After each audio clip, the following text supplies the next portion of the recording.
The Indonesian Ministry of Marine Affairs and Fisheries has worked together with Foreign Affairs Minister, Immigration and Sri Lankan Embassy to repatriate 3 sea crew who had been stranded in the Indian Ocean for over a month.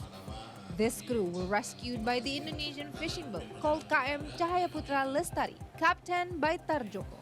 Fishing vessel and equipment director Muhammad Idnillah mentioned that the Sri Lankan vessel with 4 people on board was stranded in the Indian Ocean after being caught in the storm.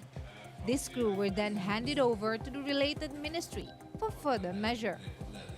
Penyelamatan ABK ini memang sudah kewajiban dari sesuai dengan ketentuan internasional bahwa kapal yang terdekat dari lokasi kecelakaan atau ABK yang mengalami kecelakaan laut ini wajib diselamatkan oleh kapal yang paling dekat. Dalam waktu segera mungkin kita akan lakukan repatriasi dengan teman-teman dari Kedutaan Besar Sri Lanka, kemudian dari Kemlu dan juga dari imigrasi untuk segera memulangkan ketiga orang ABK ini ke Sri Lanka.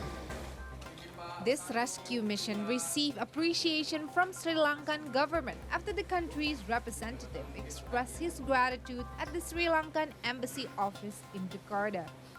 Thank you very much for the government of Indonesia for arranging all these facilities. And first of all, let me thank the crew of fishing vessel Cahaya Putri Lestari for the crew, for their great humanity by saving the lives of 3 people who were stranded out at sea.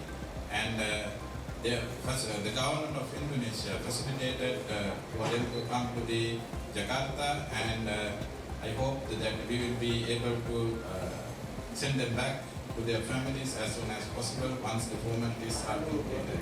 Thank you. The mission also has strengthened diplomatic ties between both countries that has been in good terms for the past 70 years. See Today contributor reporting from Jakarta.